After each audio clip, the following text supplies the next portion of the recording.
Sudah 20 tahun kita dipimpin oleh 3 kepala negara.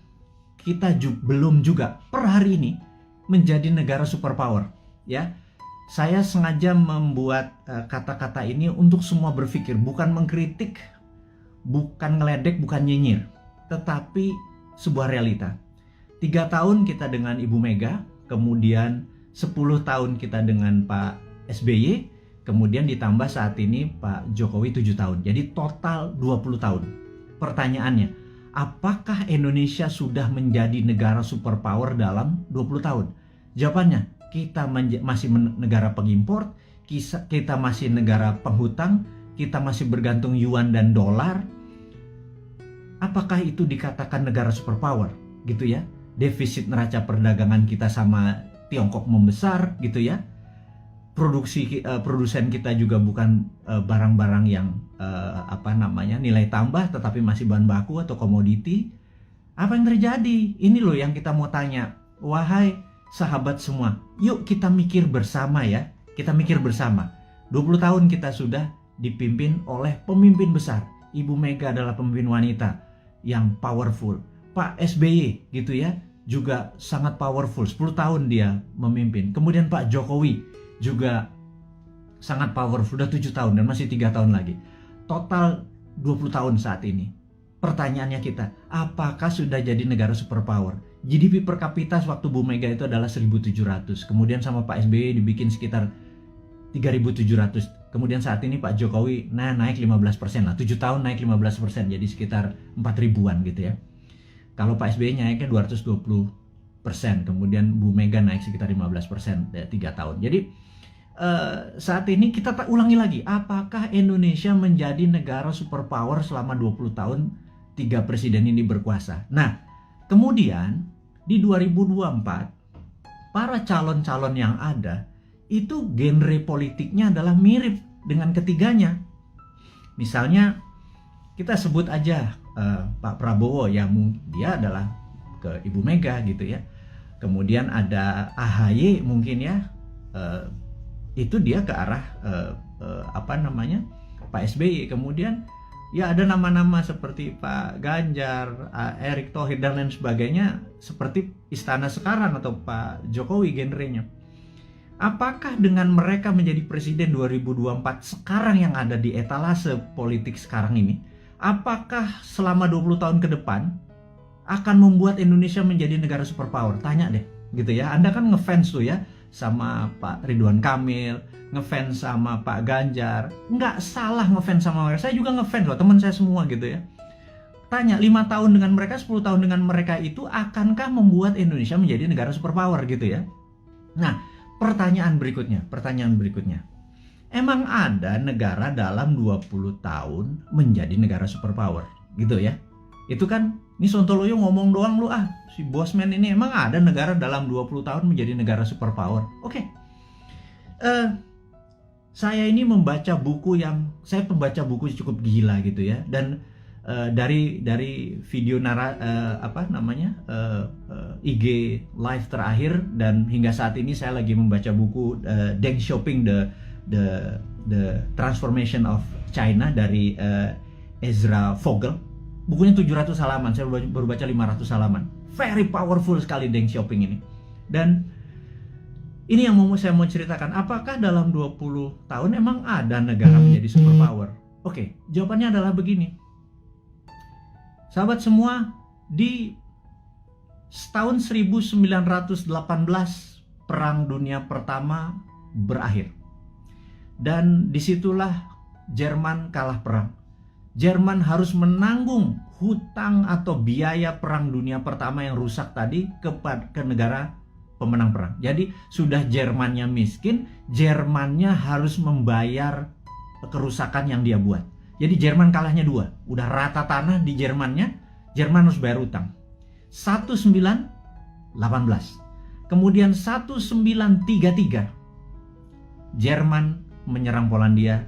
36, 39 masuklah Perang Dunia Kedua gitu ya, sampai tahun 45. Udah, kita sederhanakan aja. Dari 1918 sampai 1938 itu 20 tahun. Jerman menjadi negara superpower. Betul nggak? Dia bisa mengalahkan Eropa kok dalam 20 tahun dari negara miskin, dari nol. Pertanyaannya, apakah waktu Jerman selama 20 tahun itu untuk menjadi negara superpower, Jerman ngutang IMF? Jerman minjem yuan? Jerman pakai teknologinya Tiongkok? Mikir nggak tuh? Ada nggak sih yang mikir? Apakah Jerman dagang? Jual 10 modal 5. Untung 5 ditabung untuk membangun Jerman yang modern, membuat alat perang yang kencengnya bukan main, membuat kekuatan militer dan bangunan terbesar di Jerman hanya dalam 20 tahun. Saya ulangi lagi, pakai IMF, pakai ngutang, pakai yuan, enggak kan? Oke, mulai nemen ini Bosman ini kalimatnya, nyindir tapi ya biar logik lah. Pengagum-pengagum pejabat sekarang tuh biar mikir gitu lah. Bukan saya ngenyek gitu ya, saya cuma ngingetin. Karena nggak ada yang tahu tuh, nggak ada yang ngomong juga gitu ya. Apa karena terlalu sibuk saat ini banyak cuan yang mereka harus bagi-bagi sehingga lupa belajar gitu ya. Ya wis, Bosman aja yang baca, Bosman yang belajar, saya kasih ke teman-teman semua gitu ya. Berikutnya adalah Jepang. 1945 Jepang rata tanah. Jepang rata tanah. Hiroshima Nagasaki itu rata tanah. Pusat perdagangan dia udah nggak produksi lagi. Kemudian 1964, 19 tahun, ada yang namanya Olimpiade Tokyo. Seperti sekarang ini ada Olimpiade Tokyo. Anda harus nonton. Waduh, itu atletnya model semua itu. Ada Alika Smith, ada Robin dari Kanada, ada yang Jerman. Udahlah, Anda nonton dah. Jangan kebanyakan nonton acara sinetron di Indonesia, itu nggak ada pelajaran apa-apa itu. Sekarang udah sehat, kita semangat nonton Olimpiade yang saat ini ada di Tokyo gitu ya. Oke, balik lagi ke selama 19 tahun, kemudian Jepang membangun di tahun 1964, Jepang mengadakan Olimpiade Tokyo, dan itu adalah Olimpiade modern pertama di dunia. Atlet-atlet yang datang ke sana terkagum-kagum, kok bisa Jepang menjadi negara yang sangat maju gitu ya di dalam tahun 64 itu. Dan kemudian tahun 80-an alias 20 tahun setelah itu, kita bicara tahun 80-an, ada Sony, ada Toyota, itu menguasai dunia seperti China sekarang. Jadi ternyata bisa tuh menjadi negara superpower dalam 20 tahun gitu ya. Nah, kemudian tahun 79 Tiongkok, jangan tanya, Tiongkok rata tanah. Mao Zedong itu merusak semuanya, membakar orang-orang pinter, buku dibakar. Sampai orang yang Mao Zedong tidak sukai berkuasa atau mendapat kesempatan memimpin yang namanya Deng Xiaoping. Deng Xiaoping ini dalam pidatonya sering mengucapkan kata-kata demokrasi, sangat menarik. Demokrasi ini bukan berarti hanya pemilihan langsung, tapi demokrasi ini adalah semua orang yang berprestasi itu boleh mendapat jabatan yang tertinggi. Jadi orang berprestasi bukan karena dia membantu pemenangan terus dijadikan komisaris, bukan ya, bukan seperti itu ya. Jadi benar-benar berdasarkan merit atau prestasi, namanya meritokrasi. Nah, demokrasi ini adalah membebaskan semua orang yang berprestasi untuk menduduki jabatan penting. Nah, Deng Xiaoping memepet Ronald Reagan di tahun 80-an, dan Amerika banyak membantu Deng Xiaoping yang mengatakan dia akan mengikuti apa yang negara demokrasi mau. Ini yang saya bilang dia main 3 kaki. Kemudian dia harus memilih, dia berpihak ke Rusia, Soviet, atau ke Amerika. Dia main 2 kaki. Ke Soviet sesama komunis, ke Amerika pura-pura ikut demokrasi. Di tahun 1989, Deng Xiaoping menghadapi sebuah dilema yang besar di mana demokrasinya meminta banyak korban, dan disitulah ada 2 pilihan: soft power ikut demokrasi, atau hard power China mulai berdiri sendiri. Akhirnya Deng memilih pilihan kedua, disikat 10.000 mahasiswa di Tiananmen Square, dan disitulah muncul Tiananmen Papers. Jadi efeknya adalah seluruh investor keluar dari Tiongkok pada saat itu, China alone, China sendirian. Di tahun 89, para petinggi PKC, Partai Komunis Cina, memutuskan fuck IMF. Kalimat gue ngomong gini gak apa-apa ya. Kemudian dia mengatakan waktu ada Tiananmen, Gorbachev itu ada di Tiongkok. Deng Xiaoping di bukunya bilang, Gorbachev goblok katanya gitu. Nah, akhirnya benar, perestroika dan glasnost-nya Gorbachev merubuhkan Uni Soviet gitu ya. Sementara Deng Xiaoping dengan protokol Tiananmen-nya membuat China 89 ya, sendirian, semua ditinggalin sama perusahaan-perusahaan asing. Dia mulai memprinting renminbi dengan yuan dan lain sebagainya, itu udah saya lama ceritakan. Puncaknya adalah tahun 2008 pada saat Olimpiade Beijing. Jadi tahun 1989 sampai 2008 adalah 19 tahun. Oke, kita buletin aja. 20 tahun. China menjadi negara superpower. Sekali lagi. Sejak saat itu sampai sekarang 20 tahun kemudian 2013, China punya policy mulai ofensif, mulai menyerang, mulai keluar untuk membuktikan kedikjayaannya dia. Selama 3.000 tahun, Tiongkok adalah negara trader terbesar di dunia. 200 tahun terakhir, Eropa masuk ke Shanghai, ke Beijing, dikasih narkoba, opium, membuat goblok orang-orang Tiongkok, dan membuat Deng Xiaoping bilang, kita harus merebut balik. Kemudian apa yang terjadi 20 tahun setelah tahun 89, tahun 2008 adalah puncak ekonominya Tiongkok, dan sekarang dia terus berjalan 20 tahun kemudian. Dalam 40 tahun, Tiongkok kembali menjadi negara trading terbesar di dunia dan negara kedua terkaya setelah Amerika. Sekali lagi, sahabat semua, ini membuktikan bahwa dalam 20 tahun harusnya Indonesia bisa menjadi negara superpower. Setidaknya road to become superpower country. Nah, 3 tahun Bu Mega, 10 tahun Pak SBY, dan 7 tahun Pak Jokowi, dia sudah do the right thing. Sekali lagi, sudah do the right thing.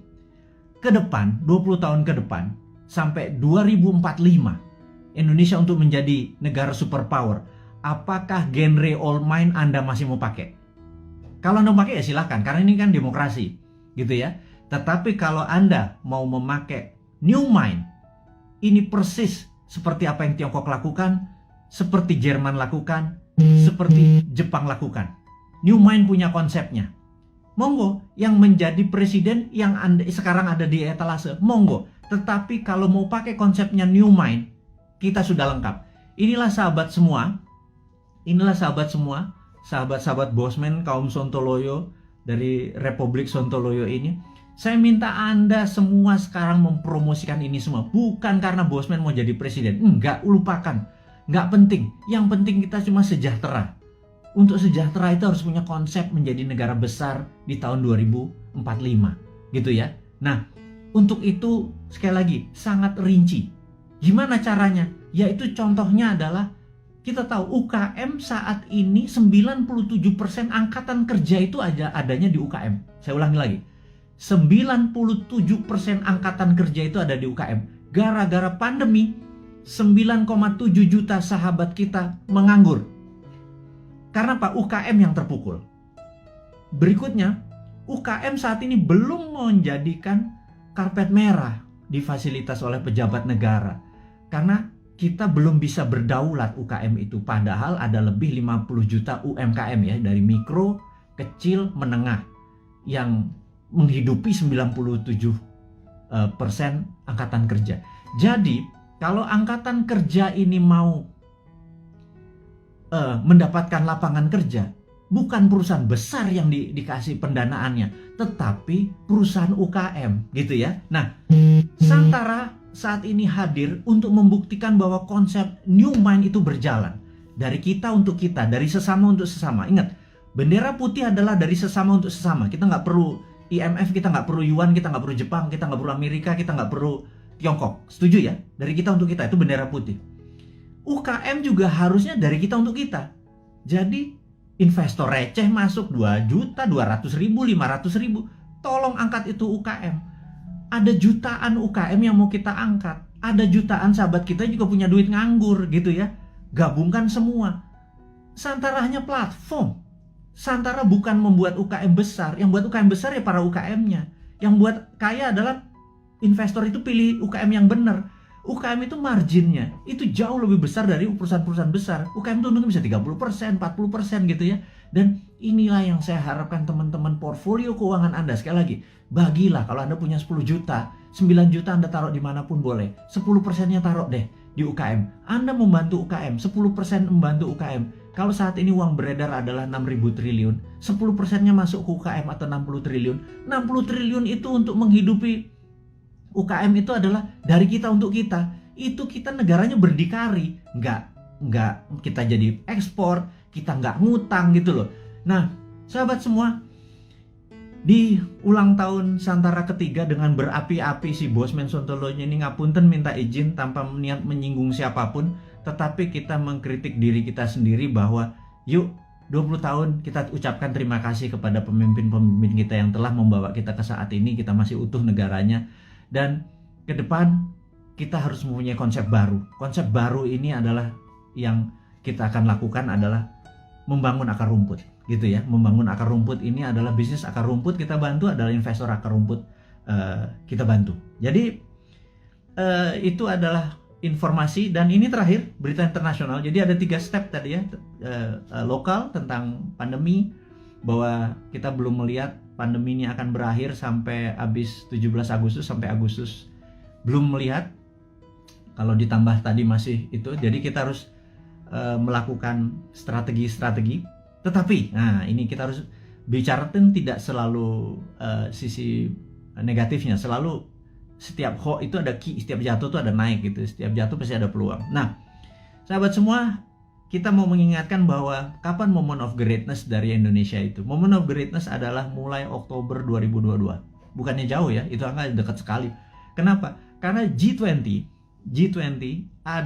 akan diselenggarakan bulan Oktober di 2022. G20 ini adalah government 20 negara akan hadir, di mana saat itu ini adalah moment of greatness dari bangsa Indonesia untuk membuktikan bahwa kita negara yang layak untuk dijadikan tuan rumah. Dan pada saat itu kita harus menyiapkan, sahabat semua, menyiapkan sesuatu untuk momen sebesar ini itu tidak semalam atau 2 malam. Itu menyiapkannya dari sekarang ini. Jadi peluangnya besar sekali. Dan kita mau minta deal dengan dengan Pak BUMN, Pak Erik, dengan Pak Sandiaga Uno untuk acara G20 itu 80%-nya adalah UKM yang memberikan kontribusi bantuannya gitu ya. Nanti kita akan deal bersama-sama nih. Kemudian ada berita internasional sekarang. Kita mau duluan. Nomor 1 adalah kita menginformasikan bahwa kemungkinan besar Biden akan resign. Nah ini Bosman ini kalau ngasih informasi ini rada-rada langitan sedikit. Bukan apa-apa. Karena berbisnis, bernegara, itu kita bukan hanya menyadari kekuatan politik lokal atau minat dari lokal, bahwa kekuatan asing itu patut dipertimbangkan gitu ya. Dan kita tahu cara berpolitik 7 tahun terakhir ini kental politik lokal gitu ya, tidak peduli sama politik luar negeri. Bahwa misalnya kita sangat miring ke Tiongkok gitu ya, seakan-akan di dunia ini negara cuma Indonesia dan Tiongkok gitu. 190 negara lain itu nggak kenal tuh. Emang ada negara Nauru ya, emang ada Solomon Island ya, emang ada negara Sri Lanka ya gitu ya. Ini saya suka heran gitu ya, kok negara Tiongkok apa-apa Tiongkok gitu ya. Nah, kita cuma mengingatkan itu kan old mind, cuma 1 negara yang ada di kepala mereka. Kalau new mind negara itu 190 negara gitu ya. Nah, kita harus melihat bahwa kemungkinan besar Biden akan resign. Hanya sekedar mengingat bahwa kita tahu Trump waktu kalah itu ada yang mengatakan 4 negara bagiannya direkayasa, dan pada saat malam sebelum pelantikan Biden melakukan lobby, dan ini saya ceritakan kepada sahabat semua, ke Pentagon. Dan Pentagon agaknya mempunyai limit terhadap Biden karena dia dianggap lemah dan Amerika tidak bisa menang perang lawan Tiongkok kecuali Biden dilengserkan dengan alasan kesehatan. Ya, ini sekali lagi. Kemudian naiklah Kamala Harris, dan ini kuncinya, siapa yang jadi wakil presidennya Kamala Harris, that's the key. Saya nggak bisa kasih tahu sekarang karena saya emang nggak tahu. Tetapi ini harus menjadi perhatian sahabat semua, jadi bahan renungan bahwa oh iya, bernegara itu ada negara besar gitu ya. Karena dolar saat ini menguasai 65% transaksi dunia, dan itu namanya Amerika.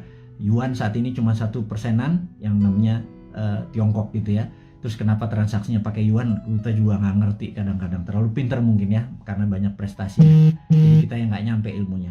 Oke, kemudian kita mau mengingatkan adalah begitu Biden nanti resign atas nama kesehatan, maka di sini Tiongkok yang mulai ketar-ketir. Jadi Tiongkok memang saat waktu kemarin PKC, Partai Komunis Cina, merayakan ulang tahun ke-100, Xi Jinping dengan retorik, dengan pidato yang orasi luar biasa, mengatakan bahwa akan memenggal kepala negara yang membuli Tiongkok. Dan ini kata-katanya sangat ofensif gitu ya. Jangan-jangan kalau gue yang jadi presiden udah dipenggal duluan sama dia, karena kan gue ngebully terus dia kan gitu ya. Ngebully sebenarnya bukan anti Tiongkok. Kita akan terus bermitra dengan siapapun. Kita akan tiru bagaimana Tiongkok jadi besar, tetapi kita bukan negara yang dirugikan. Buktinya saat ini trading kita dengan Tiongkok adalah Tiongkok yang surplus, kita yang defisit. Jadi kita kalau menjadi presiden nanti, kaum Newman bilang kita harus impas dong, jangan lo yang positif, kita juga harus positif atau impas, jangan kita yang defisit gitu ya. Tapi itu perlu strong lobbyis gitu ya, bukan yang mimpin lobbynya adalah diplomatik NKRI garis lurus, bukan trader gitu. Kalau trader ya negara untung rugi nggak peduli, yang penting kantong gue tebel gitu kan. Nah itu ya itulah, siapa yang masih memuja-muja orang-orang itu, Anda harus ingatkan suatu hari Anda tidak menjabat gitu ya. Nah tapi ingat, kita bukan tipe balas dendam, gitu aja bedanya Newman. Kemudian kalau kedua, Xi Jinping mengatakan bahwa dia akan melakukan aneksasi Taiwan, Hong Kong dan Macau. Kemudian dia juga menyiapkan 100 silo dengan hulu ledak nuklir. Silo adalah tempat peluncuran roket berkepala nuklir. Ini menunjukkan Cina benar-benar ready untuk war. Nah pertanyaannya, apakah akan terjadi war physical? Di sini kita mau mengingatkan bahwa sewaktu kita melihat dari sisi Amerika, apakah Amerika akan melakukan naval war? Karena perang China sama Amerika, battlefield-nya atau tempat perangnya adalah Laut Cina Selatan. Karena perangnya laut, maka perangnya naval. Naval itu adalah perang kapal. Jadi kapal Amerika mungkin mepet sampai China, Tiongkok sisi barat, sisi timur. Kemudian sebelum mepet tersebut, roket-roketnya Tiongkok langsung mukulin kapal di navinya kapalnya Amerika. Tapi kayaknya nggak mungkin, karena itu tidak berefek kepada mainlandnya Amerika. Dan perang di laut itu mahal gitu ya. Perang di laut itu mahal. Jadi sahabat semua, apa yang dilakukan kalau perang ini terjadi? Perangnya ada dua, yang kita sebut ini perang baru. Perang baru, saya baru baca bukunya soalnya. Saya ini kaget-kaget dengan istilah baru. Saya nggak yakin para pejabat sekarang sempat baca. Jadi ya udah, kita ajarin aja mereka dengan ini, namanya invisible war atau perang yang tidak terlihat. Perang tidak terlihat ini ada dua. Nomor satu, kita tahu bahwa Amerika punya angkatan ke-6 yang namanya Space Army. Ya, angkatan ke-6 Space Army Amerika ini yang perangnya nanti perang bintang atau Space War, karena dia punya orbit tertinggi. Jadi orbit posisi satelit, posisi orbit satelit Amerika itu di orbit tertinggi, karena posisi dia di atas dari 1000 satelit Cina. Kita tahu di dunia ini ada sekitar 20.000 satelit. 60% adalah milik Amerika. Cina cuma 1000. Itu ditembakin semua satelitnya dari pakai laser magnetic beam yang Amerika saat ini punya. Itu pasti China shutdown itu, gitu ya. Kemudian kita mau mengingatkan lagi, invisible war kedua adalah pandemi, gitu ya. Jadi dihajar dengan pandemi di sisi bawah, di atas, di yang tidak kelihatan juga di sisi battle space, perang udara. Nah, teman-teman, apapun yang terjadi, perang antara dua gajah itu jangan pelanduk mati di tengahnya, jangan Indonesia mati di tengahnya. Karena itu kita selalu menantang old mind ini, punya plan B nggak, gitu ya. Sekali lagi, Punya plan B nggak kalau benar-benar ini terjadi? Karena kapanpun bisa terjadi. Anggap tidak terjadi, tapi kan plan B tetap harus punya gitu ya. Gitu. Misalnya kita tanya lagi, kalau vaksin yang 150 juta sudah divaksinin semua warga Indonesia, tetapi tetap aja COVID tetap merajalela, punya plan B nggak gitu ya? Nah kalau nggak punya plan B ini bernegara model apa sih kalian itu gitu ya? Nggak ngerti geopolitik luar negeri, nggak ngerti pandemi, bahwa itu adalah war tool, strateginya adalah gagap gitu ya. Kita sekali lagi ini bukan mengkritik, ini mengingatkan bahwa kesadaran bernegara dari kaum Newmind itu tinggi. Kita nih patriotis semua nih kaum Newmind ini. Kita nggak pernah menyalahkan tanpa solusi gitu. Kita ngeritik barusan aja, nyinyir sedikit, tetap ngasih solusi gitu ya. Nomor satu solusinya apa? Itu kita kasih berita internasional bahwa Biden mungkin resign, China sama Amerika mungkin eskalasi perangnya akan tinggi. Kemungkinan perangnya adalah invisible war, yang satu pakai space orbit tertinggi dan kemudian pakai COVID atau pandemi gitu ya. Kemudian perang ini dengan COVID ini akan panjang gitu. Pertanyaan berikutnya adalah, setelah pandemi ini masih ada perang nggak? Karena saat ini masuk perang dunia ketiga sesungguhnya. Perang dunia ketiga itu ada common enemy, ada musuh bersama. Kalau dulu Jerman di perang dunia pertama, cuma ada Jerman dan Jepang di perang dunia kedua. Common enemy kita atau musuh bersama kita saat ini adalah pandemi. Seluruh dunia kena pandemi. Jadi kita ini harusnya udah masuk kategori war. Dan invisible war tentunya. Musuh kita tak terlihat. Ini kita harus gandengan tangan sesama apa namanya, human atau homo sapien ini, sesama makhluk yang namanya manusia ini gitu ya. Jangan lagi bilang membeda-bedakan agama, ras, suku dan lain sebagainya negara. Jadi untuk perang lawan pandemi ini kita benar-benar satu saudara semuanya. Nah, yang harus diingatkan lagi adalah setelah pandemi ini kemungkinan besar, dan kita udah ngomong tahun lalu, kemungkinan besar ada yang namanya climate war atau perang cuaca. HAARP atau HARP saat ini sudah mulai saling tembak. Dan dulu selama 10 tahun biasanya di Alaska antara Rusia sama Amerika. Nah, HARP ini, Amerika pernah nembakin HARP ini membuat kelangkaan gandum, sehingga gandum di Timur Tengah kurang karena tidak bisa disuplai oleh Rusia. Rusia dikerjain, waktu itu kering kepanjangan. Kelaparannya di Timur Tengah membuat peristiwa Mesir terjadi gitu ya. Ini semua ada relasinya dan sudah berhasil merubah. Jadi climate war ini akan membuat kelangkaan pangan. Nah, itu dunia ya, bukan Indonesia saja. Indonesia ini punya kelebihan, yaitu punya 2 musim. Musim hujan, lupa gua. Musim durian juga masuk harusnya ya. Musim kawin segala macam, lupa gua. Jadi bukan musim hujan dengan musim kemarau saja. Indonesia ini 90% wilayah yang mengandung air, H2O maksudnya. Kemudian alamnya ada vulkanik, tektonik, dengan setiap saat alam memberikan pupuknya. Kemudian kita juga memiliki laut yang menghasilkan ikan. Kita ini komplit sehingga Indonesia bisa menjadi, seharusnya kalau di bawah Newmind nanti, Indonesia menjadi the biggest food country. Kita akan banyak membangun food estate. Itu adalah solusi. Dimana pada saat selesai pandemic war, perang ini, kita akan menghadapi perang cuaca atau climate war, dan kita harusnya menjadi rule the world dengan cara itu. Jadi 2045 Indonesia benar-benar menjadi negara superpower gitu ya. Itu kita kasih bocoran-bocoran seperti ini terus untuk mengingatkan bahwa udahlah 20 tahun ke depan bisa Indonesia menjadi superpower, tetapi tidak bisa dengan cara old mind, dengan cara new mind. Ini loh konsepnya new mind, kita berikan papersnya, kita berikan konsepnya, kita berikan orang-orangnya juga. Kalau Anda nggak, ini kita sepaket kok. Kita sering diskusi, kita banyak, ada sekitar 50-an sahabat-sahabat Bosman, berapa profesor segala macam. Terus saya bukan sendirian, mana mungkin sih saya bisa buat video setiap hari segitu banyak, dan ilmunya adalah ilmu terupdate. Itu kalau nggak dengan profesor-profesor yang berada di sekeliling saya yang benar-benar mencintai tanah air ini dan benar-benar memahami geopolitik dan geostrategi. Itulah para kontributor yang terus membuat Newmind selama 3 tahun ke depan menjadi pinter.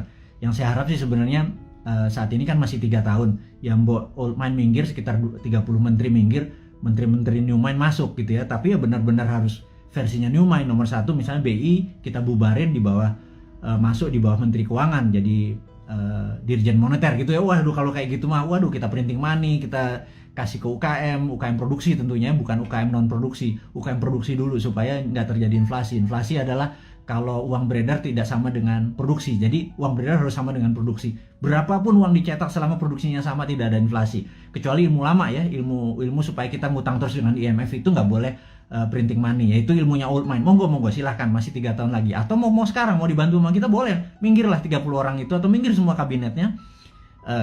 Masuklah generasi new mind ini. Nah kalau enggak ya udah kita nunggu 3 tahun lagi. Tapi sekarang selama 3 tahun kita minteri 200 juta saudara kita debat ilmunya new mind dengan old mind, kita debat, kita buka. Dan sahabat semua, Anda adalah pahlawan-pahlawan 4.600 nih orang yang mendengarkan Bosman saat ini. Anda adalah orang-orang yang luar biasa yang punya ilmu ini, yang saya yakin Anda berdebat dengan siapapun, Anda udah punya basic ilmunya yang luar biasa. Nah terakhir saat ini informasinya sahabat semua, entah bagaimana di YouTube itu banyak sekali cerita tentang Satrio Piningit gitu ya. Ini saya mau meluruskan lagi. Satrio Piningit adalah dulu Jayabaya menyatakan pada saat ada goro-goro dan corona ini dianggap goro-goro yang meruntuh lantakan dunia, ini akan muncul Satrio Piningit atau Satrio yang dipingit gitu ya, dipingit, diumpetin gitu ya. Dan ada yang mengatakan Bosman ini video-videonya dia keluar tapi orangnya nggak keluar. Ini jangan-jangan Satrio Piningit. Saya bilang ini kurang ajar ini. Saya bilang jangan pernah menyebut Satrio Piningit itu Bosman. Nggak ada urusan, sekali lagi. Saya nggak pengen disamakan karena niat saya bukan begitu gitu ya.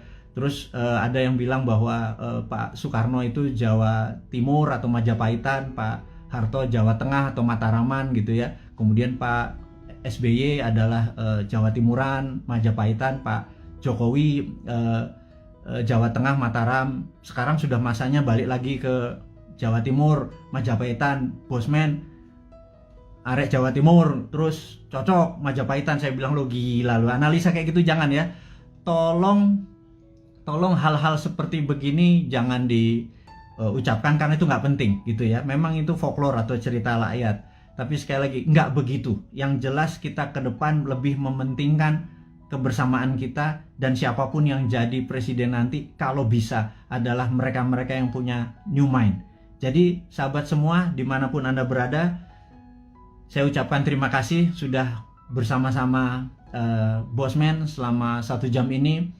Kita ucapkan selamat ulang tahun Santara kepada kru dan kepada teman-teman yang membantu Santara selama 3 tahun ini. Saya ucapkan terima kasih, dan kepada Santara kedepannya juga saya ucapkan semangat terus. Dan kepada sahabat semua, bantulah sesama-sama UKM, dan kepada Anda UKM yang memerlukan dana, pergilah ke Santara. Dan kepada investor-investor Anda seperti saya yang receh-receh ini, monggo portfolio Anda masukkan ke Santara. Kemudian kita mengingatkan bahwa momen kita adalah G20, yaitu Oktober 2022, yuk kita bareng-bareng membantu UKM.